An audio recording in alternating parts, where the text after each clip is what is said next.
ഇപ്പോൾ വരുന്ന ഒരു വാർത്തയിലേക്ക്. സെക്രട്ടേറിയറ്റിന് മുന്നിലെ സമരപന്തലിൽ റീത്ത് വെച്ച് പ്രതിഷേധിച്ച് വനിതാ CPO റാങ്ക് ഹോൾഡേഴ്സ്. വിവരങ്ങളുമായി തിരുവനന്തപുരത്ത് നിന്ന് അജീഷ് ജയകുമാറാണ് ചേരുന്നത്. അജീഷ്, ഓരോ ദിവസവും വേറിട്ട സമരമുറകൾ പ്രയോഗിക്കുകയാണ് CPO റാങ്ക് ഹോൾഡേഴ്സ്. ഇനിയിപ്പോൾ ഈ ലിസ്റ്റിന്റെ കാലാവധി തീരാൻ പരിമിതമായ മണിക്കൂറുകൾ മാത്രമെന്ന് തന്നെ പറയാം.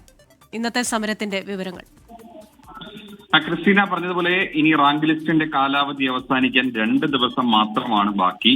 അങ്ങനെയാണ് സമരപന്തലിന് മുന്നിൽ അവസാന ഘട്ടം എന്ന നിലയിൽ വെള്ള പുതച്ച് റീത്ത് വെച്ച് ഉദ്യോഗാർത്ഥികൾ പ്രതിഷേധിച്ചത്. 3 വനിതാ CPO ഉദ്യോഗാർത്ഥികളാണ് സെക്രട്ടേറിയറ്റ് സമരപന്തലിന് മുന്നിലെ നടപ്പാതയിൽ ഇങ്ങനെ ശവമായി കിടന്ന് പ്രതിഷേധിക്കുന്നത്. കഴിഞ്ഞ ദിവസം മുഖ്യമന്ത്രിയുടെ ഒരു പരാമർശം, അത് തങ്ങളെ വേദനിപ്പിച്ചുവെന്നും ഈ ഉദ്യോഗാർത്ഥികൾ പറഞ്ഞു. അത് അർഹതയുള്ളവർക്കെല്ലാം നിയമനം നൽകിയെന്നായിരുന്നു മുഖ്യമന്ത്രിയുടെ വാർത്താ സമ്മേളനത്തിൽ അദ്ദേഹം പറഞ്ഞത്.